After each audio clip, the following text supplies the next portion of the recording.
नया चीज कर रहे हो? मैम ऑप्टिक्स स्टार्ट किए हैं। ऑप्टिक्स स्टार्ट की? ऑप्टिक्स यहाँ तो हो गई है ना, मतलब क्लास में। क्या हुआ? मैंने कहा यहाँ क्लास में तो ऑप्टिक्स हो गई है ना। यस मैम मैंने स्टार्ट हाँ, किया। तो मैं सजेस्ट करूंगी कि अगर 26 को छुट्टी है तो ट्राई अ न्यू चैप्टर, एक नया चैप्टर पढ़ ले, क्योंकि उस दिन को अच्छी खासी ब्रेक मिल जाएगी और नई ब्रेक में कवर होने का टाइम मिल जाएगा। मैंने तुमको क्लासेस भेजी थी, तुमने वो क्लासेस देखी? Yes ma'am. किसी बच्चे ने देखी है? ऑनेस्टली किसी ने No. देखी है? No ma'am. क्या पायल ने देख ली? Yes Payal ma'am. Speed up करके देखी थी या फिर शॉर्ट पूरा देखा है? स्पीड अप करके देखा है? मैम स्पीड अप करके देखा था। तो कितना टाइम लगा एक क्लास को, कोई आइडिया?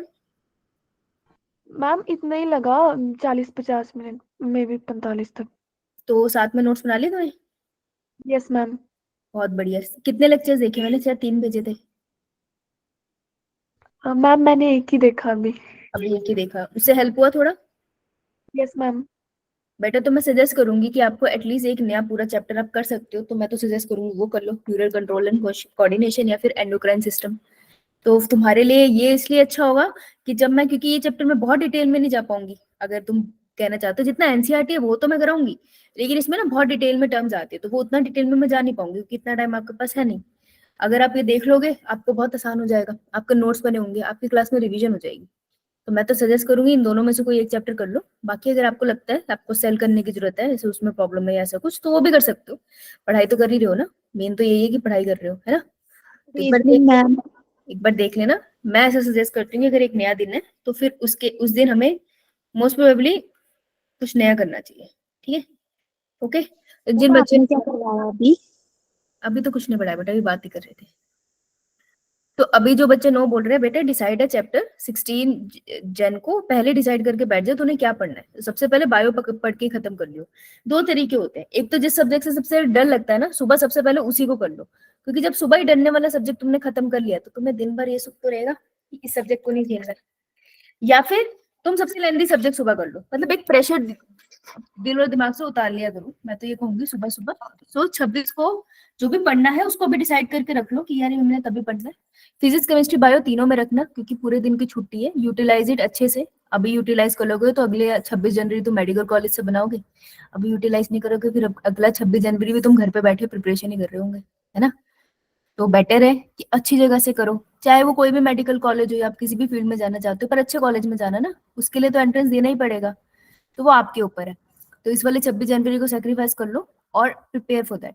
उसके बाद परेड देखनी है, देखना टीवी पे, ऐसा कुछ नहीं है, मैं ये नहीं कह रही कुछ ना करो, एंजॉय तो करो, लेकिन प्रिपेयर समथिंग पहले से डिसाइड करके रखो वो पढ़ना है। मैंने अपना 26 जनवरी का पहले से डिसाइड करके रखा है कि मुझे क्या क्या चीजें खत्म करनी है, तो मैं तो वही सजेस्ट करूँ।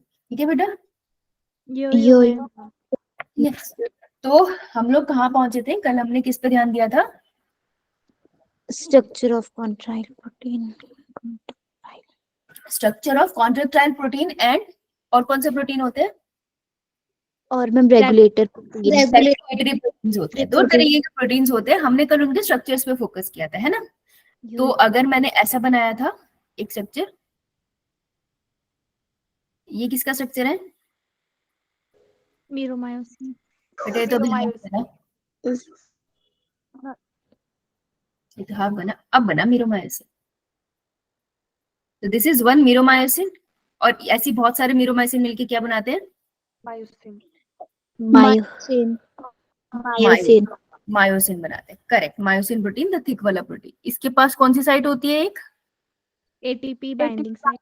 एटीपी बाइंडिंग और एक्टिन बाइंडिंग साइट। और एक एक्टिन एक्टिन बाइंडिंग साइट, ठीक है। और एक और जगह होती है जहाँ एंजाइम होता है, that is ATPase. ATPase enzyme. ATP. शाबाश। इसके बाद हमने एक प्रोटीन किया था, इससे दो हेलिकली बॉन्डेड चेन थी, ये किसकी चेन है? F actin. F actin. F actin. F actin के ऊपर दो धागे और लगे होते हैं, दैट इज ट्रोपोमायोसिन। ट्रोपोमायोसिन की, ट्रोपोमायोसिन के ऊपर चेरी ऑन द टॉप होती है, दैट इज ट्रोपोमिन। ट्रोपोनिन। ट्रोपोनिन की 3 यूनिट है, 1 2 एंड 3। एक यूनिट का नाम बताओ। टीपी पीपीआई पीआई क्या करता है? ये इनहिबिट करता है इनहिबिट एक्टिन करता है एक्टिन और मायोसिन के इंटरेक्शंस को। ठीक है बेटा, रेज योर हैंड ऐसे से। ओके एक सेकंड। हाँ बेटा, विशाल। मैम ये एक्टिन और मायोसिन की इंटरेक्शन को रोकता है, इनहिबिट करता है। ठीक है पायल, नेक्स्ट कौन सा है? TP, TPT. ये क्या करता है? मैम ट्रोपोमायोसिन को उसी की जगह पर रखता है। ठीक है, उसको बैलेंस देता। और नेक्स्ट कौन सा है पूजा? टीपीसी और ये किस लिए क्या काम करता है? Binds to calcium. हाँ, साइट ऑफ कैल्शियम बाइंड, है ना। शाबाश, गुड। एनसीईआरटी पढ़ के आए हो इसका मतलब तुम लोग, है? Yes ma'am. हाँ, ये पढ़ के आए हो तभी इतनी जल्दी आंसर दे पाओगे। बेटा जो आंसर नहीं दे रहे हो नहीं पढ़ के आए। प्रीति, नेहा बेटा हाथ नीचे कर ले, आगे पूछूंगी। ठीक है, तो अब हम लोग बात करने वाले हैं मसल कॉन्ट्रैक्शन की यूनिट की। ठीक है, तो हम बोलने वाले हैं कि मसल कॉन्ट्रैक्शन का जो सिग्नल आता है वो आता है सेंट्रल नर्वस सिस्टम से। सेंट्रल नर्वस सिस्टम से सिग्नल आता है, बाहर जा रहा है, तो कौन सा न्यूरॉन होगा, मोटर या sensory? Motor neuron. Motor neuron. Neuron, है ना। तो मोटर न्यूरॉन को हम लोग बना देते हैं, ये मेरा मोटर न्यूरॉन है। ठीक है, ये उसके डेंड्राइट्स है। मैं इसका सच्चे डिटेल में नहीं जा रही क्योंकि ये तो हमने पढ़ना है नेक्स्ट चैप्टर में, तो फिर मैं क्यों डिटेल में जाऊँ इसमें यहाँ पे, है ना। पर हम इसे समझने लायक तो करके जाएंगे। ठीक है, ये मोटर न्यूरॉन है। सिग्नल जाता है डेंड्राइट से, हेड रीजन से लेके एक्सॉन से होते हुए यहाँ तक सिग्नल जाता है। ठीक है, और ये किसको सिग्नल देगा? मसल को। मसल, एक मसल को सिग्नल देगा कि भाई कॉन्ट्रैक्ट करना है, रिलैक्स करना है। कैसे? यहाँ पर केमिकल रिलीज करके। तो सबसे पहले तो ये जो न्यूरॉन है, मैं यहाँ लिख रही हूँ, लिख लेना क्लियर क्लियर, क्योंकि दो वर्ड इसमें कंफ्यूजन देते हैं। ये न्यूरॉन है, ये एक मसल है, इनके बीच का जो गैप है इसे हम कहते हैं साइनेप्स। साइनेप्स। और इसको हम एक और भी बोल सकते हैं, क्योंकि यहाँ न्यूरॉन लगा तो न्यूरो, मसल लगी है तो न्यूरोमस्कुलर जंक्शन। जंक्शन। दोनों के बीच में जगह है, दैट इज जंक्शन। यहाँ ये कनेक्ट हो रहे हैं, न्यूरोमस्कुलर जंक्शन। जैसे रेलवे जंक्शंस भी होते हैं ना, वैसे न्यूरोमस्कुलर जंक्शन। ठीक है, अब ये पूरा पार्ट जिसमें न्यूरॉन भी है, मसल भी है, न्यूरोमस्कुलर जंक्शन भी है, इसे हम क्या बुलाते हैं? This is known as circular sarcolemma. Motor system. Motor system. Motor हाँ, यूनिट। A motor unit. ठीक है, ठीक है जी। तो अगर वो पूछ ले मोटर यूनिट में क्या है, तो ये डायग्राम याद रख लेना कि न्यूरॉन भी है और मसल भी है ना, दोनों साथ साथ में जब पढ़े वो है मोटर यूनिट। हाँ पायल, बोल बेटे। तो मैम मोटर एंड प्लेट क्या हुआ फिर? इसी को बोलते हैं।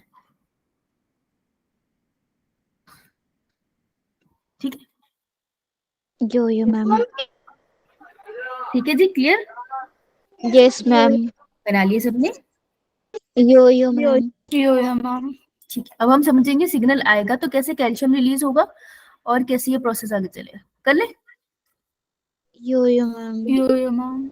अब मैं लिख रही हूँ, सिग्नल कम्स थ्रू न्यूरॉन। तो न्यूरॉन से सिग्नल आता है, तो हम न्यूरॉन को बना रहे हैं, उसके साथ में उसका सिग्नल दिखा देंगे। देखो ये रहा न्यूरॉन। मैं न्यूरॉन को थोड़ा ऊपर का बना रही हूँ। अच्छा लो यार, यही बनाते हैं न्यूरॉन। न्यूरॉन से सिग्नल आया है, ये इसके नोब्स है, एक्सॉन टर्मिनल होते हैं, नोब्स कह लो, गोलू, एक्सॉन नोब्स। ठीक है, तो सिग्नल आया यहाँ से यहाँ से यहाँ से इसके ऊपर। अब यहाँ पर होता क्या है, ये जो रीजन है ना न्यूरोनल नोब्स, इसको मैं बड़ा करके दिखा दूं?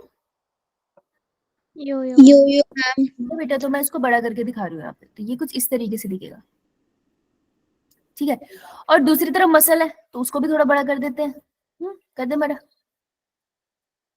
तो ये वाला मसल का जो लेयर है मैंने यहाँ लगा दिया। ठीक है, अब अगर तुम देखोगे मसल सेल से बनी है, ठीक है, और सेल्स के ऊपर ऐसे लाइन है। तो अब तक जो हम सेल बना रहे थे वो तो हम ऐसे बना रहे थे ना, सेल ऐसे डब्बे की तरह। लेकिन अब से हम सेल का जो लाइन है ना, सार्कोलेमा, उसको थोड़ा अंदर की तरह से ट्यूब बनाएंगे। तो सार्कोलेमा ना अंदर की तरह एक्सटेंड होती है और इस एक्सटेंशन को हम बुलाते हैं टी ट्यूब्यूल्स। क्या बुलाते हैं? T tubules. T tubules, not tubulin. ठीक है, T tubule is the word. तो सार्कोलेमा की अंदर की तरफ अपने ही सार्कोप्लाज्म की तरफ एक्सटेंशन होते हैं जिसे टी ट्यूब्यूल्स कहते हैं। ओके जी, अब यहाँ पर पड़े होते हैं रिसेप्टर्स। रिसेप्टर ही होते हैं ना हर जगह पे, cell to cell communication receptor से ही होगा, मैं यहाँ तक दिखा रही हूँ। ठीक है, तो अब क्या होगा, एक्सॉन टर्मिनल पे जैसे ही सिग्नल आएगा तो एक्सॉन टर्मिनल पे पैकेट पड़े होंगे जिसके अंदर पड़ा हुआ है chemical. This chemical is known as neurotransmitter. Neuro का मतलब होता है न्यूरॉन से आने वाला एक केमिकल है जो इंफॉर्मेशन को ट्रांसमिट कर रहा है। जैसे मैं बोल रही हूँ, मैं तुमको पढ़ा रही हूँ, तो तुम्हारी मेरी आवाज तुम्हारे कानों में गई, वो जाके तुम्हारे ब्रेन में गई, ब्रेन ने प्रोसेस किया तो तुमको समझ आया, है ना। तो मैंने क्या किया, मेरी आवाज ने मेरी इंफॉर्मेशन को ट्रांसमिट किया ना। वैसे ही एक्सॉन के पास ये न्यूरॉन बैठा है, इसके पास जो इंफॉर्मेशन है कि जो भी मसल है उसको कॉन्ट्रैक्ट करना है, इस इंफॉर्मेशन को ट्रांसमिट कौन करता है? एक केमिकल। उस केमिकल को हम बोलते हैं न्यूरोट्रांसमिटर। ये बात समझ आई? मैम एक बार बताते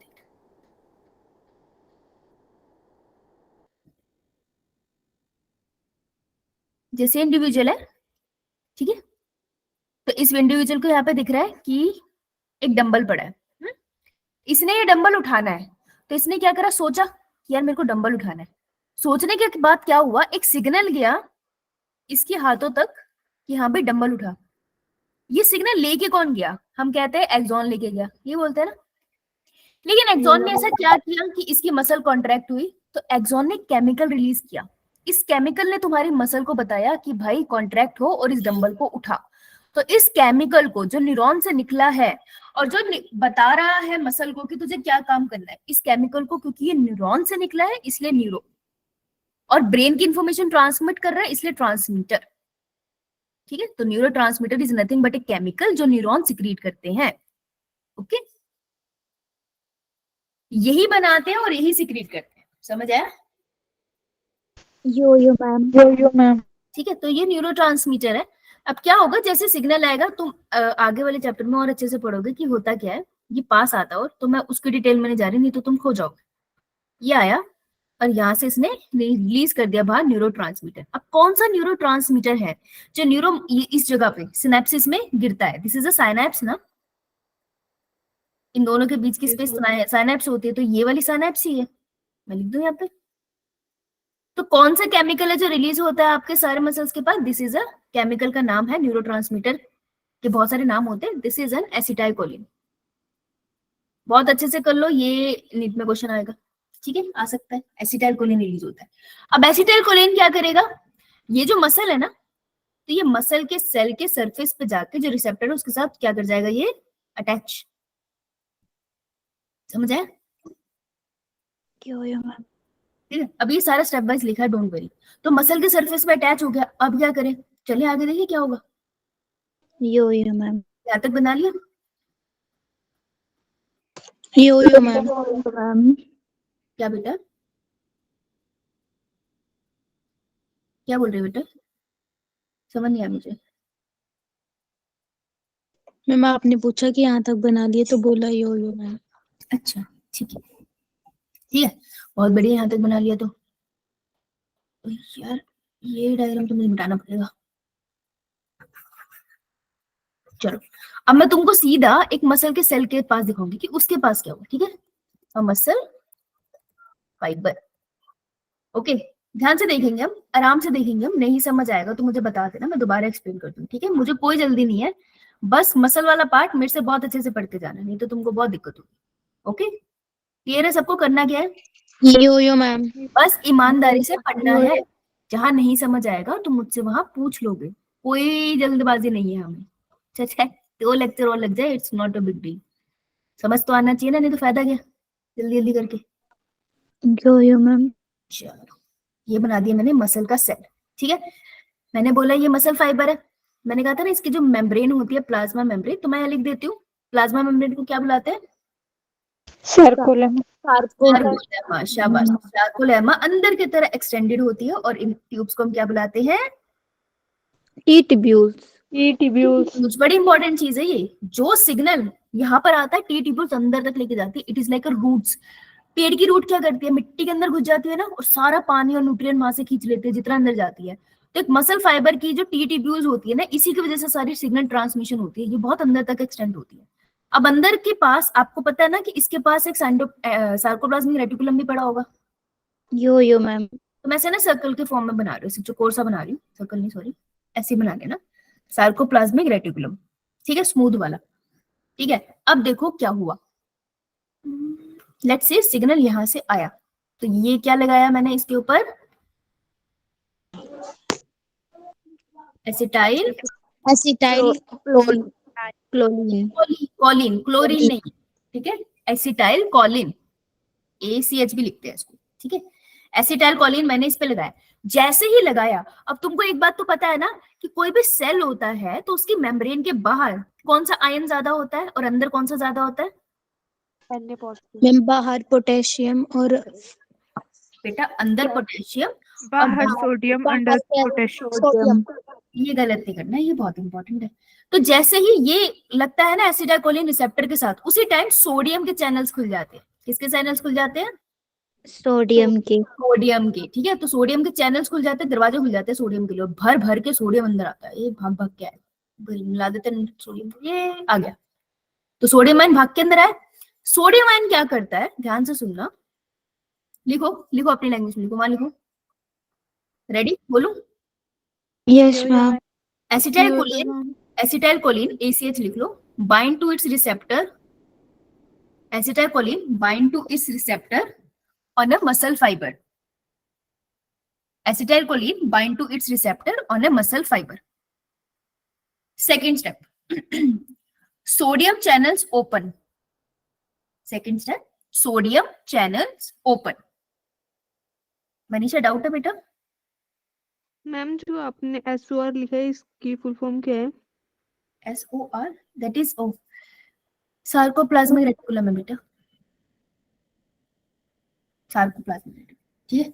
third step, sodium ions move into the muscle fiber. Sodium ions move into the muscle fiber. अब देखो क्या होगा, अभी मैं बता रही हूँ फिर लिखवा दूंगी, ठीक है। अब सोडियम आयन सार्कोप्लाज्मिक रेटिकुलम को स्टिमुलेट करेंगे, को गुदगुदी करेंगे, ठीक है। तो अगर गुदगुदी करूं मैं तुम्हें, तो तुम क्या करोगे फिर, हंसेंगे। हंसेंगे ना, तुम्हारी हंसी छूट जाएगी। तो वैसे सार्कोप्लाज्मिक रेटिकुलम के अंदर क्या चीजें पड़ी थी, कैल्शियम, ठीक है। तो जैसे ही सोडियम इसको स्टिमुलेट करेगा, गुदगुदी करेगा, तो सार्कोप्लाज्मिक रेटिकुलम क्या रिलीज कर देगा बॉडी में, सेल कैल्शियम। कैल्शियम। तो ऐसे ही बहुत सारा कैल्शियम रिलीज हो जाए। समझ आई बात? यो। तो लिखो next step, sodium ion stimulate sarcoplasmic reticulum, sarcoplasmic reticulum, bracket पे लिख देंगे सार्कोप्लाज्मिक रेटिकुलम क्या है, it is smooth endoplasmic reticulum, लिख लो। Sodium ion stimulate sarcoplasmic reticulum. Next step, sarcoplasmic reticulum releases calcium ion into the cell, sarcoplasmic reticulum releases calcium ion into the cell, right. Yo ma'am. Sodium ion stimulate sarcoplasmic reticulum, ये point इतना ही है। Into the cell, cell के अंदर, बाहर मत फेंक दियो ना गलती से। नेक्स्ट हाँ मनीषा बोल बेटा, डाउट है? नो मैम पहले गई था। ठीक है, ठीक है। तो कैल्शियम आयन रिलीज हो गया सार्कोप्लाज्मिक रेटिकुलम से, ये मसल फाइबर के अंदर। अब मसल फाइबर के अंदर वो कौन है जहाँ पे कैल्शियम आयन जाके बाइंड कर सकते हैं, TPC। टीपीसी। किसने बोला ये? पायल। वेरी गुड पायल, टीपीसी। अब चलूं आगे, यो मैम। मसल फाइबर को सही से, ये यार रेड सी बनाते हैं, रेड सी चल रहे हैं, ठीक है। नेक्स्ट स्टेप में मसल फाइबर बना लो, बनाओ साथ साथ बनाओ। ये करना जरूरी है क्योंकि स्टेप वाइज प्रोसेस है, समझ नहीं आएगा नहीं तो ज्यादा क्या। ये है हमारा सार्कोप्लाज्मिक रेटिकुलम। ऊपर वाले की सिर्फ 4 स्टेप ही थे ना? हाँ बेटा, ठीक है। ये तेरा टी ट्यूब्यूल था, मैंने यहाँ से ये दिखा दिया कि सोडियम आयन अंदर आया, ठीक है, उसने स्टिमुलेट कर दिया सार्कोप्लाज्मिक रेटिकुलम को, उसने रिलीज कर दिया कैल्शियम आयन। अब कैल्शियम आयन कहाँ जाएगा? भाग के जाएगा और किसके साथ बाइंड करने चला जाएगा? टीपीसी के साथ। टीपीसी के साथ। तो it will bind with the, let's say ये पड़ा है टीपीसी, ये जाके टीपीसी पे बाइंड करेगा। Yo yo calcium ion bind to TPC, लिख लो इस डायग्राम के नीचे, calcium ion bind to TPC. जैसे ही टीपीसी से बाइंड करेगा, व्हाट विल हैपन? ये है मेरी एफ चेन, एफ एक्टिन, तो बस एफ एक्टिन रह जाएगा और उसके ऊपर से क्या क्या रिमूव हो जाएगा? ट्रोपोनिन टोपोनिन और टोपोमाइसिन। हाँ, तो लिखो नेक्स्ट है troponin and tropomyosin removes. So troponin and tropomyosin move लिख दो, remove मत लिखो, move and myosin binding site on actin become visible. Troponin and tropomyosin move, MOVE move, and myosin binding site on F actin. Myosin binding site on F actin become visible. F actin के ऊपर जहाँ myosin bind कर सकता है ना, वो sites visible हो जाती है। ठीक है, यो मैम। यो मैम। क्लियर सबको? मैम साइन विजिबल था। बराबर। मायोसिन बाइंडिंग साइट से आगे आपने क्या बोला? Myosin binding sites on F actin become visible, on F actin become visible. ठीक है बेटे, यस मैम। सबको क्लियर? यो मैम। एनसीईआरटी देख ले, यो मैम। पता तो चले अभी तक ये चल रहा है या नहीं चल रहा है, हम ही पढ़ रहे हैं। देखो ये सारा पार्ट तो आप कर चुके हो, हैवी म्यूरोमाइसिन, लाइट म्यूरोमाइसिन। अब हम यहाँ से बात कर रहे हैं मसल कॉन्ट्रैक्शन की। तो देखते हैं एनसीईआरटी कितना लिखती है, मेरे हिसाब से तो कम लिखते हैं, पर लेट्स सी। मसल कॉन्ट्रैक्शन देखो यहाँ से पढ़ेंगे हम। पेज नंबर निकाल लो, आपका कौन सा है? मैम 307। नई वाली बुक में शायद डिफरेंट होगा बच्चों का। ठीक है, so muscle contraction is initiated by a signal sent by the central nervous system. तो मसल कॉन्ट्रैक्शन स्टार्ट कहां से होती है? इनिशिएट का मतलब स्टार्ट। तो स्टार्ट में उसने क्या बोला कि सिग्नल आता है, सिग्नल कौन भेजता है? Central nervous system. तो सेंट्रल नर्वस सिस्टम से सिग्नल आता है, ठीक है। वाई अ मोटर न्यूरॉन, तो मोटर न्यूरॉन ने सिग्नल भेजा। A motor neuron along with the muscle fibres, fibres का मतलब है they are talking about a muscle, एक पूरे मसल की बात कर रहे हैं। मसल फाइबर का मतलब होता है सिर्फ एक सेल, लेकिन यहाँ पे पूरे मसल की बात कर रहे हैं ना, ये इस चीज का ध्यान रखिए। तो जो मोटर न्यूरॉन है मसल फाइबर के साथ कनेक्टेड होता है और इस पूरे को हम बोलते हैं मोटर यूनिट। हमने लिखा ना मोटर यूनिट पीछे, यो मैम। आगे बता रहे हैं। Now the junction between a motor neuron, ये मोटर न्यूरॉन है और ये हमारा मसल है, sarcolemma of the muscle fibre. इस रीजन को हम क्या बुलाते हैं? Neuromuscular unit. जंक्शन। हाँ, इसी को बोलते हैं हम न्यूरोमस्कुलर जंक्शन और मोटर एंड प्लेट। ठीक है बेटा, मोटर यूनिट, बेटा ध्यान से सुन, इस पूरे को मैं बोलती हूँ मोटर यूनिट, ठीक है। और इन दोनों के बीच में जो डिस्टेंस है उसको मैं बोलती हूँ मोटर एंड प्लेट। ओके, ये बहुत ही प्यारी सी मिस्टेक है जो तुझसे हो जाएगी, तो उसको साइड में बना ले, है ना। यो मैम। मैं लिख दूंगी न्यूरोमस्कुलर जंक्शन, पूरा लिख लेना प्लीज। हाँ बोलो। मैम न्यूरोमस्कुलर जंक्शन को सिनेप्स भी बोलते हैं ना? Yes, synapse. मैम तो मोटर यूनिट को नहीं बोलते, मोटर एंड प्लेट? नहीं बेटा, motor end plate neuromuscular junction को बोलते हैं। मैम आपने तो पीछे लिखा था। मोटर एंड प्लेट लिखवाया मैंने भी। यस मैम, पीछे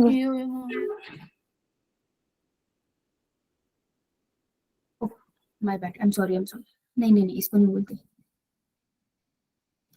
सॉरी, ये है मोटर एंड प्लेट। ठीक है, yo ma'am. Sorry. Okay, now a neural signal मतलब वही न्यूरॉन की बात कर रहे हैं, उससे आने वाला सिग्नल रीचिंग दिस जंक्शन, ये वाला जंक्शन, ये सिनेप्स वाला, रिलीज ए न्यूरोट्रांसमीटर। कौन सा न्यूरोट्रांसमीटर रिलीज होता है? एसिटाइल कोलिन, क्लोरीन नहीं है, CHLO नहीं है, CHOLIN है। ठीक है, ध्यान से स्पेलिंग। तो ये पूछ सकते हैं तुम्हें डोपामिन रिलीज हुआ है, क्या रिलीज हुआ है? याद रखना मसल में बस एसिटाइल कोलिन बढ़ा था। Which generate an action potential in the sarcolemma. Sarcolemma में देखो सोडियम आयन अंदर आने लग गए है ना, तो आयन की जब कॉन्फ़िगरेशन चेंज हो जाती है ना, उसको अपन बोलते हैं एक्शन पोटेंशियल। अभी के लिए बस वर्ड एक्शन पोटेंशियल याद रख लेना, ठीक है। न्यूरॉन वाले में मैं ज्यादा अच्छे से बताऊंगी, अभी इतना हम करेंगे नहीं, बस याद रख लेना जब आयन इधर उधर मूव करने लग गए ना, एक्शन पोटेंशियल होगा। This spread through the muscle fibre, ये सारा का सारा मसल फाइबर में होगा। देखो सारी मसल फाइबर में आपको देखने को मिलेगा ये वाला पॉइंट। ये जो कैल्शियम आयन सोडियम आयन अंदर आए, चारों तरफ से आ रहे हैं ना अंदर, तो पूरे मसल फाइबर में तुमको देखने को मिलेगा। ठीक है, ये लाइन यहाँ लिखी है, this spread through the muscle fibre and causes a release of calcium ion. इसकी वजह से कैल्शियम आयन रिलीज होता है। तो इन्होंने सोडियम का जिक्र नहीं किया, लेकिन तुम्हें अब पता है ना सोडियम का रोल है। यो मैम, यो मैम, दिख रही है ना? यो मैम, मेरे फोन में क्यों नहीं दिख रही स्क्रीन? पक्का सबको दिख रही है? यस यो मैम, कर रखा है, मुझे नहीं दिख रही। That's weird. दिख रही। ठीक है, तो कैल्शियम आयन रिलीज हुआ किससे? सार्को, कैल्शियम आयन रिलीज हुआ है from calcium into the sarcoplasm. Sarcoplasm क्या है? Sarcoplasmic reticulum. नहीं बेटा, सार्कोप्लाज्म क्या है? मसल वाला फ्लूइड, मस्कुलर सेल। तो यहाँ पे कैल्शियम आयन रिलीज हुआ ना, ये लाइन उन्होंने लिखी है, plasma calcium ion release into the sarcoplasm. Side में लिख दे बेटा साइटोप्लाज्म, लिख ले बेटा साइटोप्लाज्म ऑफ मसल, लिख ले, क्यों गलत करना है ना। Now increase in calcium level leads to the binding of calcium with the subunit of troponin. तो कौन सी सब यूनिट से बाइंड होता है तुम्हें तो पता भी है, ट्रोपोनिन, TPC, ट्रोपोनिन चेरी उसके टॉप से बाइंड होता है, ट्रोपोमायोसिन से मत कर देना। और एक्टिन फिलामेंट, ये एक्टिन फिलामेंट पे बैठे, मायोसिन में मत बिठा देना। And thereby remove the masking of active, masking मतलब छुपा हुआ, छुपा हुआ active site of for myosin. तो मायोसिन के लिए जो एक्टिव साइट छुपी हुई है ना एक्टिन के ऊपर, उसको हटाता है। ये लाइन बहुत ट्रिकी है, मतलब मैं जब भी पढ़ती हूँ मेरे को बहुत ट्रिकी सी लगती है, मुझे लगता है शायद तुम्हें भी लगती हो, कि किससे क्या हटा रहा है ये समझ नहीं आता। तो याद रखना एक्टिन के ऊपर से ये हटा रहा है ट्रोपोनिन एंड ट्रोपोमायोसिन, क्योंकि एक्टिन के ऊपर साइट है कौन सी? Active site of myosin binding. ठीक है, तो एक बार ठंडे दिमाग से इस टॉपिक को दोबारा से पढ़ना जरूर, ठीक है जी, ये कंफ्यूज करेगी line. Now utilising the energy from ATP. अच्छा चलो अब बता दूं मैं कैसे होगा स्लाइडिंग फिलामेंट थ्योरी। यो मैम, इतना बार तो सबको समझ आ गया ना कि अब एक्टिन और मायोसिन साथ साथ बैठे हैं, है ना। अब जो मैंने तुमको लिखाया ना, तो यहाँ पर लिखा भी हुआ है, यहाँ पे थोड़ा और डिटेल में लिखा हुआ है। ठीक है, तो जो मैंने बोला कि सबसे पहले मसल सेल की डीपोलराइजेशन होगी, रीपोलराइजेशन डीपोलराइजेशन पर भी मत जाना, नेक्स्ट चैप्टर में समझ आ जाएगी। जो चीज नहीं पढ़ी उसके लिए इतना परेशान नहीं होना। तो मसल सेल की डीपोलराइजेशन सिंपली क्या कर रहे हैं? Sodium moved in, sarcoplasmic reticulum को स्टिमुलेट कर देते हैं सोडियम आयन, और सार्कोप्लाज्मिक रेटिकुलम क्या रिलीज कर देता है? कैल्शियम आयन को, कैल्शियम, और कैल्शियम जाके किससे बाइंड कर जाता है? टीपीसी, और कैल्शियम अटैच होता है ट्रोपोनिन से, चेंज कर देता है उसकी शेप और उसको साइड से रिमूव सा कर देता है। ठीक है, ट्रोपोनिन एंड ट्रोपोमायोसिन दोनों को, और एक्टिन और मायोसिन अब साथ में आ सकते हैं, लेकिन ये अभी भी हाथ नहीं मिला सकते, क्योंकि हाथ मिलाने के लिए इनको चाहिए ATP। ठीक है, तो अब आएगा ATP का रूल, बता दूं? यो मैम, हम एक एक स्टेप पढ़ेंगे और एक एक उसको यहाँ पर देखते चले जाएंगे। ठीक है, स्टार्ट करूं? यो मैम। तो हम इस सर्कुलर है तो हम एक पॉइंट पकड़ लेते हैं। ठीक है, एक पॉइंट पकड़ते हैं यहाँ से, तो हम अपनी साइकिल यहाँ से स्टार्ट करेंगे। तो अभी इसको कॉपी में मत बनाना, NCERT में करना। पेंसिल है ना आप लोगों के पास? यो मैम, और साथ में अपनी कॉपी खोल लो। अभी यही नोट्स बना के यहीं पे जाना है, यहीं पे खत्म करके जाना है पार्ट। तो कॉपी खोल ली, रेडी? ऊपर लिखो स्लाइडिंग फिलामेंट थ्योरी, हेडिंग लिखो sliding filament theory, sliding filament theory. Yes ma'am. ठीक है जी, चलो स्टार्ट करते हैं। सबसे पहला स्टेप है ये वाला स्टेप लेंगे। तो क्या हुआ कि जो सराउंडिंग मीडियम है, अब जो मसल होते हैं ना उसके पास एटीपी का अपना रिजर्वेयर होता है। तुम्हारी सारी मसल ने ना अपने पास थैलियों में भर भर के एटीपी रखी हुई है ऑलरेडी। थोड़ी देर में पढ़ेंगे वो वाली बात भी, मे भी कल पढ़ेंगे कि एटीपी कैसे स्टोर होती है, छोड़ो। तो मसल ने क्या किया, मसल ने इन्वायरमेंट से ले ली एटीपी, ले दे भाई एटीपी दे, ठीक है। इसने एटीपी ली और एटीपी को कर लिया अपने ऊपर बाइंड। ध्यान से सुनना, बाइंड अलग करता है और तोड़ता अलग है। तो इसने क्या किया, एटीपी को लिया और अपने ऊपर क्या लगा लिया, बाइंड कर लिया। तो जैसे वो एटीपी को अपने ऊपर बाइंड करता है ना, at that moment actin myosin एक दूसरे को टच कर लेते हैं। तो ये दोनों क्या हो जाते हैं, कनेक्ट। दिख रहा है कनेक्शन, यो मैम। ये वाला पार्ट। तो ये एक दूसरे से कनेक्ट हो गई। कैसे, जैसे ही एटीपी का एक मॉलिक्यूल लिया मीडियम से, एक्टिन और मायोसिन एक दूसरे से कनेक्ट हो गए, क्योंकि एटीपी का तो वेट कर रहे थे वो। बात समझ आई? मैम। ठीक है, ये जाते हैं। तो myosin take ATP from the surrounding. बेटा कौन एटीपी लेगा, एक्टिन या मायोसिन? एक्टिन। मायोसिन। मायोसिन। लेगा, रीजन? क्योंकि मायोसिन के पास है एटीपी बाइंडिंग साइट। हाँ, ये देखो, ये बैलून के सर पे बनाया था ना एटीपी बाइंडिंग साइट, तो मायोसिन Yes. लेगा। इतने छोटे छोटे क्वेश्चन आते हैं नीट में, क्योंकि स्पेसिफिक है ना। तो सबसे पहले मायोसिन ने लिया एटीपी फ्रॉम द सराउंडिंग, ठीक है। तो जैसे उसने एटीपी लिया सराउंडिंग थे, वो उसी टाइम जाकर टच कर जाता है एक्टिन के साथ। तो एक्टिन के साथ वो क्या हो गया, टच। क्या लिख देती हूँ मैं, एक्टिन एंड मायोसिन अटैच। लेकिन अटैच होने के बाद भी ना ये मूवमेंट नहीं करते, मूवमेंट के लिए इनको एनर्जी चाहिए। तो अब क्या होगा, एटीपी को ब्रेक करेंगे। हाँ, तो एटीपी को ब्रेक करेंगे। जैसे ही एटीपी को ब्रेक करेंगे तो क्या होगा, मायोसिन एक्टिन को अपनी तरफ पुल कर लेगा। अब ये चीज तुमको थोड़ी सी समझ आने में दिक्कत होगी।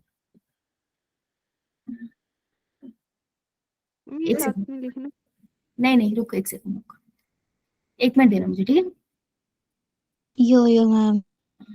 कैमरा ऑन होना चाहिए, नहीं तो समझ नहीं आएगा मेरे को ना।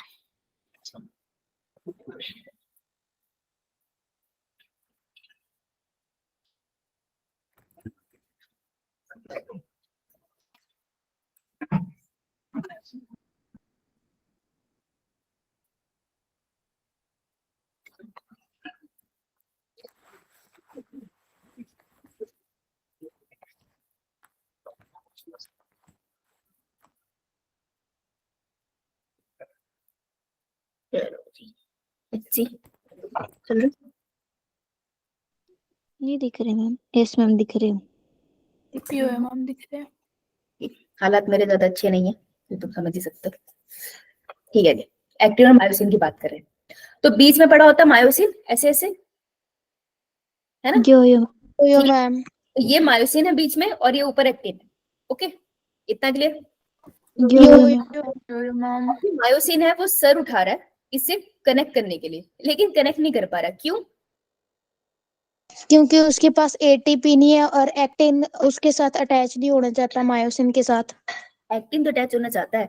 सबसे पहले वो इसलिए नहीं जोड़ पा रहा था क्योंकि उसके ऊपर किसका कवर था, ट्रोपोनिन और टेम्पोमाइसिन। ट्रोपोमायोसिन। तो कैल्शियम ने हटा दिया, अब ये अकेला पड़ा है, पर फिर भी ये टच नहीं हो पा रहा। क्यों? क्योंकि एनर्जी चाहिए, ये इसके साथ एनर्जी चाहिए इसको। तो इसने क्या किया, एक एटीपी का मॉलिक्यूल ले लिया, ठीक है। तो मायोसिन ने एक एटीपी का मॉलिक्यूल किया और इसके साथ वो टच हो गया। ये क्या बता मैम नहीं दिख रहे आप। एक सेकंड, एक्टिन के साथ टच हो गया, राइट। ये एक्टिन, ये एटीपी का मॉलिक्यूल, ये इसके साथ टच हो गया। अब ये करना क्या चाहता है, मसल कॉन्ट्रैक्ट करना है, मतलब सेंटर में लेकर आना है। तो ये क्या चाहेगा, एक्टिन को ऐसे खिसकाए या ऐसे खिसकाए, लेफ्ट में या राइट में? राइट में। अंदर की तरफ, है ना, अंदर की तरफ खिसकाए। तो अगर किसी चीज को से मैं पुल करना चाहती हूँ, मैं अपने बाजू को बड़े पुल करना चाहती हूँ, एनर्जी लगेगी ना। यो मैम। कि जो एटीपी का मॉलिक्यूल है, देखो बहुत स्पेसिफिक बता रही हूँ, हो सकता है एनसीईआरटी में इतना डिटेल में ना लिखा हो, लेकिन होता यही है। ये मायोसिन है, इसने एटीपी को बाइंड करा, एक्टिन के पास जाके इसने चिपका लिया उससे। अब ये क्या करेगा, अब इसको खींचेगा अंदर की तरफ, ठीक है, तो आपको सीरा से पीछे जाता हुआ दिखेगा और एक्टिन अंदर की तरफ आता हुआ दिखेगा। समझ आई बात? यो मैम। एक्टिव अंदर की तरफ आ गया, this is called power stroke. देखो ना, तुमने उसको पूरा खींच लिया तो पावर स्ट्रोक हो गया। अब ये चाहता है इसे छोड़े, हमेशा तो ऐसे नहीं रख सकता, लेकिन छोड़ने के लिए भी इसको क्या चाहिए होता है? एनर्जी हाँ, तो एक और एटीपी का मॉलिक्यूल आएगा और इसको यो छोड़ेगा। ठीक है, अब उसके बाद एटीपी का मॉलिक्यूल तोड़ देगा और ये वापस अपनी अपनी जगह चले जाएंगे। समझ आई? यो स्लाइडिंग फिलामेंट थ्योरी, और कुछ नहीं होता। तो अपना हाथ खुद ही ऊपर करके देख लो, this is actin, this is myosin. Actin myosin के साथ बाइंड नहीं कर पा रहा तो उसने एटीपी ले लिया, एटीपी लिया, मायोसिन एक्टिन में बॉन्ड बन गया। अब एटी को क्या, वो तोड़ देगा तो एडीपी बन जाएगा। एटीपी से एडीपी ही तो बनता है और वो उसको अंदर खींचेगा। जैसे अंदर खींचेगा पावर स्ट्रोक हो गया। अब ये चाहता है मैं अलग हूं तो दोबारा से एटीपी का मॉलिक्यूल आएगा। एटीपी का मॉलिक्यूल लिया, ये से अलग हुआ, एटीपी में चेंज हुआ, ये अपनी जगह, ये अपनी जगह। बस अब बार बार ये यही करते रहेंगे। मैं जितनी बार ये प्रोसेस कर रही हूँ, मेरी मसल कॉन्ट्रैक्ट रिलैक्स, ये बार बार यही कर रही है। एटीपी ले रही है, छोड़ रही है, ले रही है, छोड़ रही है, ले रही है, छोड़ रही है। इसलिए तो एनर्जी चाहिए होती है। हम कहते हैं ना, कोई खेतों में जाके काम कर रहा है, काम करता है, अगर उसने ज्यादा रोटी नहीं खाई तो एनर्जी नहीं मिलेगी, कहते हैं ना। एनर्जी आती कहाँ है? जब खेतों में कोई काम करने जाता है, जैसे सेब के खेतों में पानी लगाने चले जाओ, 2.5-3 घंटे चले जाते हैं, कितना सारा काम होता है। वो तो मसल ही तो पुल हो रही है, उसको एनर्जी चाहिए। इसलिए जो उनको ज्यादा खाना भी खाना होता है, उनको देखना वो अच्छे से दबा के 4-5 रोटी खाएंगे, अच्छे से सब्जियां दाल खाएंगे, तभी बात बनेगी। क्यों? क्योंकि मसल्स काम कैसे करेगी जब उसको एनर्जी नहीं मिलेगी, और एनर्जी उसको की चाहिए ताकि वो ऐसे वाला कर पाए, स्लाइडिंग फिलामेंट थ्योरी। ठीक है, यो मैम। इनको याद कर रखना है कि एक्टिन और मायोसिन को अगर बाइंड करना है तो एटीपी चाहिए, एक्टिन और मायोसिन को अलग अलग होना है तो भी एटीपी चाहिए। तो कितनी एटीपी चाहिए एक बार कॉन्ट्रैक्शन में? 2 एटीपी हाँ, और कंट्रैक्शन को भी हम ऐसे नहीं छोड़ेंगे, हम उसको रिलैक्स करके ही छोड़ेंगे। एक बार कॉन्ट्रैक्ट और रिलैक्स होने के लिए हमें 2 एटीपी चाहिए। बोलो मनीषा। मैम 3 एटीपी नहीं चाहिए, क्योंकि एक बार वो बाइंड होगा और दूसरी बार वो स्लाइड होगा और तीसरी बार वो छोड़ेगा। नहीं, एक बार वो बाइंड होगा, वो एटीपी है। ठीक है, एटीपी लगने से ही बाइंड हो जाता है, फिर वो एटीपी को हम तोड़ लेते हैं उसी एटीपी को, तो फिर वो स्लाइड हो जाता है। फिर हम एक और एटीपी लेते हैं तो उससे वो डिटैच होता है। तो अटैचमेंट और डिटैचमेंट के लिए एटीपी चाहिए, 2 एटीपीज लगती है। Okay ma'am. ठीक है, 3 नहीं लगती। चलो अब ये वाली बात दिखा दूं। यो मैम। तुम एक काम करना, स्लाइडिंग फिलामेंट थ्योरी के लिए 1 2 3 4 5 6 लाइंस छोड़ दो। अभी डायग्राम देख लेते हैं एक बार। ठीक है, तो सबसे पहले क्या हुआ, फर्स्ट स्टेप यहां से देखते हैं। सबसे पहले एक मॉलिक्यूल एटीपी का आया, एटीपी का मॉलिक्यूल आया तो क्या हुआ, मायोसिन का जो हेड है उसने जाके यहाँ पे बॉन्ड बना लिया एक्टिन के साथ। तो this is actin and this is myosin. ठीक है, तो इनके बीच में जो बॉन्ड बन गया, हम इसे कहेंगे इन्होंने क्या बना दिया, क्रॉस ब्रिज बना दिया आपस में।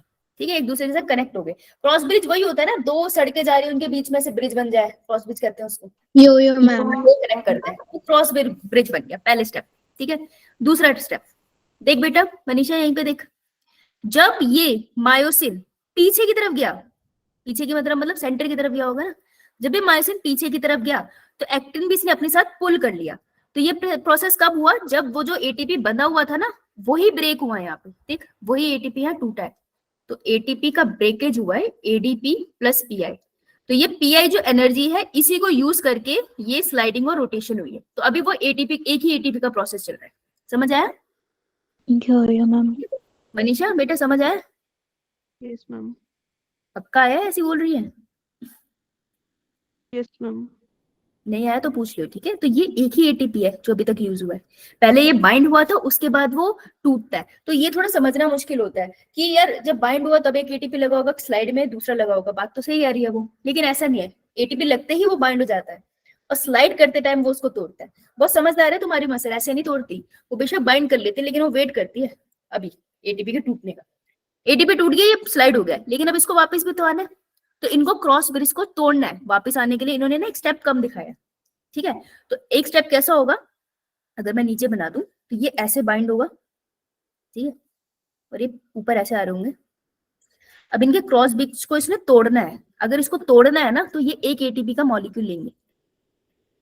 ठीक है, एक एटीपी का मॉलिक्यूल लेंगे तो क्रॉस ब्रिज को तोड़ेंगे, पर इन्होंने बनाया नहीं तो हम इसको हटाते हैं। यहाँ पे देखते हैं, अब ये क्या हुआ, ये जो क्रॉस ब्रिज बना था ये दोनों एक दूसरे से अलग हो गए, एक्टिन और मायोसिन एक दूसरे से अलग हो गए with the help of one more ATP. तो दिस इज सेकंड एटीपी। यो और सेकंड एटीपी यूज हुआ तो ये दोनों अलग हो गए, अभी अपनी अपनी पोजीशन पे आ रहे हैं। तो एडीपी प्लस पीआई, एटीपी जब टूटेगा उससे जो एनर्जी निकलेगी उसकी मदद से मायोसिन अपनी पोजीशन पे आएगा, एक्टिन अपनी पोजीशन पे आ जाता है। समझ आई बात? यो मैम। जितनी बार मसल कॉन्ट्रैक्शन करो उतनी बार ये होगा। तो this is known as sliding filament theory, जिसमें आपको दिख रहा है एक्टिन ऊपर स्लाइड कर रहा है मायोसिन के, राइट? Yo ma'am. तो कितने एटीपी यूज हुए? 2 एटीपी यूज। 2 ATP किस चीज में यूज हुए? To bind bind with actin. Actin and myosin. Actin और मायोसिन को बाइंड करने के लिए यूज हुए, और दूसरी बार कब यूज हुए?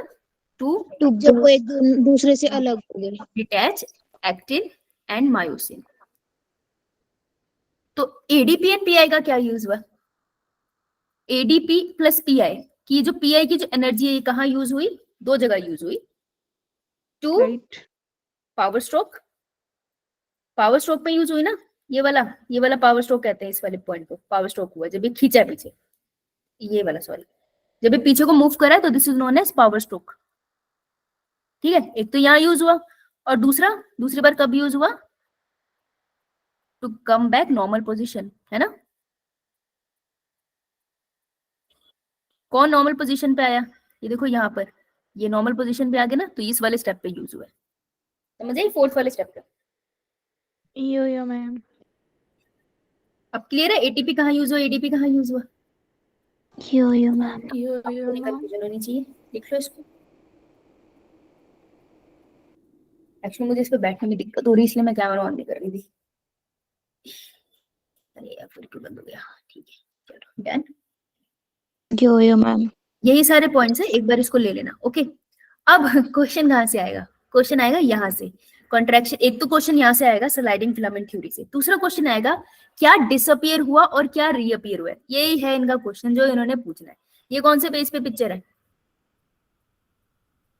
308 308 308। ये नॉर्मल है, रिलैक्स्ड नॉर्मल कंडीशन है। अब यहाँ पर मसल कॉन्ट्रैक्ट हुई है और ये मैक्सिमल कॉन्ट्रैक्शन है। मैक्सिमल कॉन्ट्रैक्शन अभी इग्नोर करो, यहाँ पर कॉन्ट्रैक्ट हुई है। तो तुम्हारा क्वेश्चन है, I will give you 3 minutes. ठीक है, मैं 3 मिनट दूंगी तुमको, पूरे 3 मिनट्स, और तुम मुझे बताओगे, अपनी कॉपी में लिखो इसको। ठीक है, फिर मैं तुमसे पूछूंगी, किसी से भी पूछूंगी, मैं सबसे पूछूंगी भाई, किसी से मेरा मतलब ये है। तो मेरे को 3 मिनट में ये बताओ, व्हाट विल हैपन जब कॉन्ट्रैक्शन हो जाएगी तो क्या होगा? आई बैंड का, ए बैंड का, छोटा होगा बड़ा होगा सेम रहेगा? H zone, Z Z lines, M zone, sorry M line. ठीक है, सो आफ्टर कॉन्ट्रैक्शन इनका क्या होगा?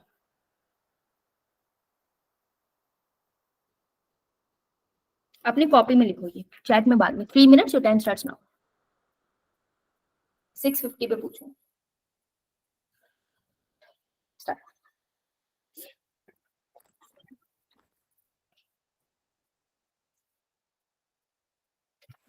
पहले कॉपी में, तो मैं पूछूंगी तो साथ में करेंगे। क्वेश्चन यहीं से आएगा नीट का, अगर सेकंड क्वेश्चन आया तो।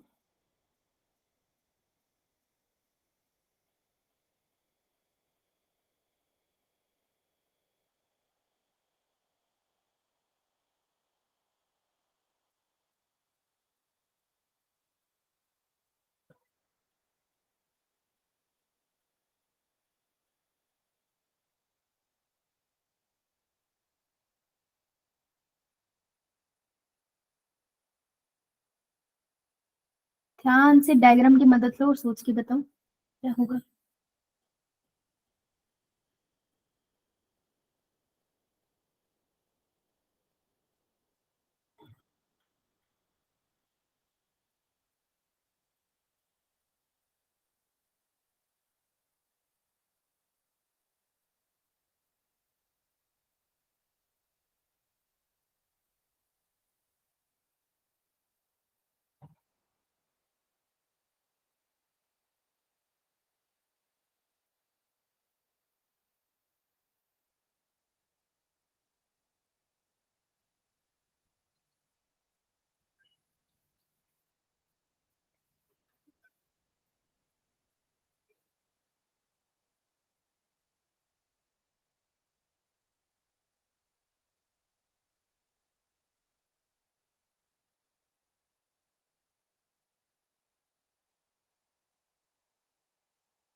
लास्ट 1 मिनट, दोबारा सोचो एक बार, करने के बाद एक बार डायग्राम से कंबाइन करके देख, हो सकता है। ये तो पीछे जाके देख ले, तो तुझे आई बैंड नहीं याद आ रहा तो ठीक है, मैं उससे मना नहीं कर रही, टेक योर हेल्प, पहली बार कर रहे हो ना, मदद लेके कर लो, फिर सारे करो एक बार, गलत हो गया कोई बात नहीं।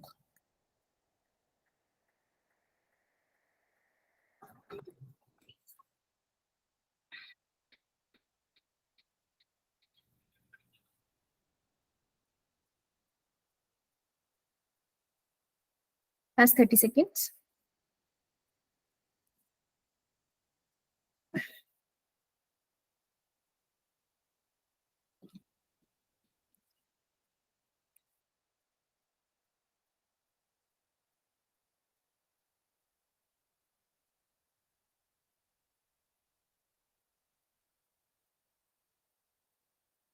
डन, चलो देखते हैं।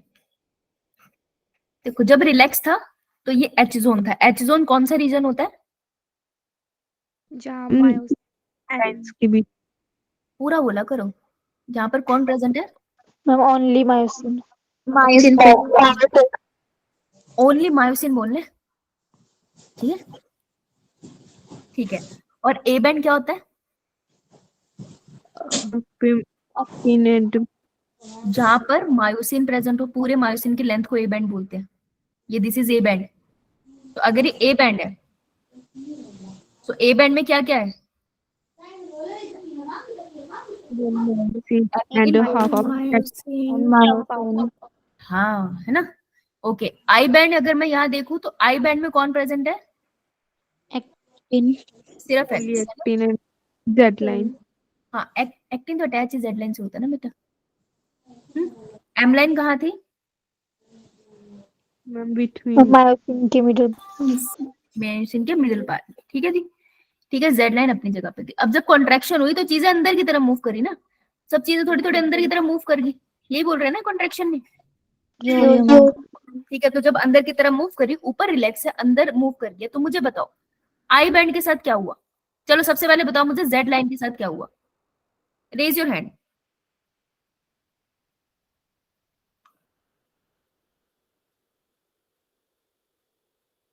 आरुषि। मैम वो क्लोज आ गई तो जेड लाइन तो होगी। जेड लाइन अगर क्लोज आ गई तो ओवरऑल सैक्रोमेयर कैसा हो गया? Small. स्मॉल कॉन्ट्रैक्ट, हाँ, डिक्रीज इन साइज हो गया, कॉन्ट्रैक्ट हो गया, गुड। अच्छा बेटा रमिता, आई बैंड के एच जोन के साथ क्या हुआ? एच जोन, उनके बीच का डिस्टेंस कम हो गया। हाँ, मतलब कि पहले जो मायोसिन के पास स्पेस थी वो कम हो गई, तो एच जोन कैसे हो गया? डिक्रीज, ठीक है। अच्छा गुड। पायल, ए बैंड के साथ क्या हुआ बेटा? मैम ए बैंड का साइज भी डिक्रीज हो गया। कैसे डिक्रीज हुआ? मैम पास पास आ गया ना। ए बैंड क्या था? ए बैंड इज मायोसिन ना, यस मैम। जिसके अंदर थोड़े बहुत एक्टिन आ रहे हैं, तो ए बैंड तो बनाता था मायोसिन, तो मायोसिन का ओवरऑल साइज में फर्क आया कॉन्ट्रेक्शन करने से? No ma'am. नहीं ना, एक्टिन ही तो अंदर की तरफ मूव कर रहा है, मायोसिन तो अपनी जगह ही खड़ा है, तो ए बैंड सेम है ना। Yes ma'am. आई बैंड के साथ क्या हुआ? तो मैम आपने तो बोला कि जो मायोसिन का साइज है वो डिक्रीज हो गया। किसका साइज डिक्रीज हो गया? मायोसिन का साइज नहीं डिक्रीज हो गया, कहाँ डिक्रीज हुआ? मायोसिन के पास पहले अकेले रहने के लिए इतनी जगह थी देख, लेकिन जब कॉन्ट्रैक्शन हुई तो अब मायोसिन अकेला ही सिर्फ इतनी जगह पे बैठा है, लेकिन मायोसिन खुद थोड़ी कॉन्ट्रैक्ट होगा, क्योंकि सबसे पहले मैंने बताया था कि एक्टिन मायोसिन कभी खुद कॉन्ट्रैक्ट नहीं होते, वो बस अंदर बाहर करते हैं, साइज तो वही रहता है यस ना, मैम। राइट। तो मायोसिन कहाँ कॉन्ट्रैक्ट हुआ, वो तो वैसे का वैसे ही है। आई बैंड के साथ क्या हुआ? ये आई बैंड है, जब तुमने जेड लाइन अंदर की तरफ खींच ली, देखो पहले ये जेड लाइन थी, जब तुमने जेड लाइन अंदर की तरफ खींच ली तो यही वाला रीजन तो आई बैंड का था, अगर तुमने अंदर की तरफ खींची तो आई बैंड को क्या हुआ? देखो देख के बताओ। डिक्रीज हो जाएगा हाँ, डिक्रीज हो गया। और M line M line same ही रही क्योंकि मायोसिन सेंटर पड़ी है। नहीं हुआ। हाँ करेक्ट, समझ आया सबको? यो मैम। तो ए बैंड कैसा रहेगा? सेम रहेगा साइज में, क्योंकि मायोसिन का साइज सेम रहेगा। ये बात कहीं लिख लो, एक्टिन और मायोसिन का साइज कभी चेंज नहीं होता, ठीक है। आई बैंड रिड्यूस हो जाएगा और हमारा एच जोन जो होगा वो रिड्यूस हो जाएगा। और अगर मैं बहुत ज्यादा कॉन्ट्रैक्शन करूं, अब देखो मैक्सिमल कॉन्ट्रैक्शन देखो, जब बहुत ज्यादा कॉन्ट्रैक्शन होगी ना मसल की, तो आपको कौन सा बैंड खत्म होता दिख रहा है? ये वाला H जोन। हाँ, H जोन बिल्कुल खत्म हो गया है कि यहाँ पर सारी जगह एक्टिन आ गया है, तो मायोसिन कहीं अकेला नहीं बचता। तो बहुत ज्यादा कॉन्ट्रैक्शन हो जाए तो उस केस में ये होगा, ठीक है। तो एच जोन के लिए हम लिखते हैं वो रिड्यूस होगा या फिर फिनिश हो जाएगा, दो चीजें लिखते हैं, ओके। यो मैम। अगर आपका एक भी पॉइंट सही है तो इट लाइक तुम सही डायरेक्शन में जा रहे हो। हाथ नीचे कर ले बेटा प्रीति, ठीक है। Yo ma'am. क्वेश्चन आने हैं। अब अगर ये इसको आपको स्टॉप करना है तो क्या करोगे? अगर आपको मसल कॉन्ट्रैक्शन को अब आगे और करनी ही नहीं है, ठीक है, कॉन्ट्रैक्ट रिलैक्स हो गया, दैट्स इट, अब और कोई मूवमेंट नहीं है। जैसे रात को मैं सो गई तो मेरी बाजू मूव नहीं कर रही ना, मैं तो वैसे भी मर जाती हूँ सोती गाऊं। तो जैसे मैं रात को मरी गई तो मेरी बॉडी तो रिलैक्स होगी, तो मेरी मसल कॉन्ट्रैक्ट नहीं कर रही। तो कैसे स्टॉप होगा ये? सबसे पहले जो न्यूरॉन है वो न्यूरोट्रांसमीटर एसिटाइलकोलिन रिलीज करना बंद कर देगा। हाँ, तो यहाँ पर ना अब एक बढ़िया सी बात बता दूं जो तुमको न्यूरॉन वाले चैप्टर में अच्छे से समझ आएगी। अभी के लिए सिर्फ जान लो कि जो न्यूरोट्रांसमीटर रिलीज होता है ना, उस जगह पे एक एंजाइम भी प्रेजेंट होता है। इस एंजाइम का नाम है एसिटाइल कोलिन एस्टिरेज। एसिटाइल कोलिन एस्टिरेज ये क्या करता है? एसिटाइल कोलिन को ब्रेक कर देता है, ठीक है, इसको छोटे छोटे टुकड़े कर देता है और इसको वापस से न्यूरॉन के पास भेज देता है। तो ऐसा नहीं है न्यूरॉन हर बार एसिटाइल कोलिन स्क्रैच से बढ़ाता है, वो एसिटाइल कोलिन रिलीज करता है, फिर अगर एसिटाइल कोलिन यूज नहीं हो रहा ना तो उसको टुकड़े टुकड़े करके वो वापस कंज्यूम भी कर लेता है। और इसमें मदद कौन करता है? एसिटाइलकोलिन एस्टिरेज। नेक्स्ट एक में ज्यादा अच्छे से समझ आएगा तो ये लाइन लिख लेना। तो जब एसिटाइलकोलिन होगा ही नहीं तो मसल कॉन्ट्रैक्शन होगी नहीं, तो मसल हो जाएगी हमारी रिलैक्स। समझ आई? अब एक प्रिंसिपल होता है ऑल एंड नन प्रिंसिपल। इसका क्या मतलब है? In the presence of threshold stimulus. Threshold stimulus मतलब कोई भी एक्सटर्नल चीज जो कोई रिएक्शन दे सके उसको स्टिमुलस कहते हैं। जैसे बाहर बहुत धूप है तो तुम्हें उससे इरिटेशन हो रही है, तो धूप एक स्टिमुलस है। कोई गर्म चीज है तो गर्म चीज के पास जाओगे तो हाथ पीछे आ जाएगा, तो गर्म चीज स्टिमुलस है। जो तुम्हारी बॉडी में कोई रिस्पॉन्स जनरेट कर दे वो स्टिमुलस है। एक थ्रेशोल्ड स्टिमुलस जब होगी तो मसल विल कॉन्ट्रैक्ट, ठीक है, या तो कंप्लीटली कॉन्ट्रैक्ट होगी या फिर वो कॉन्ट्रैक्ट नहीं होगी। इसका क्या मतलब है कि अगर ब्रेन से मोटर न्यूरॉन ने एसिटाइलकोलिन रिलीज कर दिया तो अब मसल कॉन्ट्रैक्शन होके रहेगी। ऐसा नहीं है कि बीच में रुक जाएगी। ये जो आपने ये साइकिल करी है ना, ये हमेशा पूरी होती है। ऐसा कभी नहीं होता सेकंड स्टेप पे जाकर रुक जाओ, ये पूरी होती है हमेशा। तुम बोलोगे मैम अगर एटीपी ना मिले तो मसल ने पहले से एटीपी स्टोर करके रखे हैं, इस वजह से वो कभी प्रोसेस को बीच में नहीं रोकता। तो इसी को हम कहते हैं ऑल एंड नन प्रिंसिपल, कि या तो कॉन्ट्रैक्शन पूरी होगी या कॉन्ट्रैक्शन नहीं होगी, कभी आधी नहीं होगी।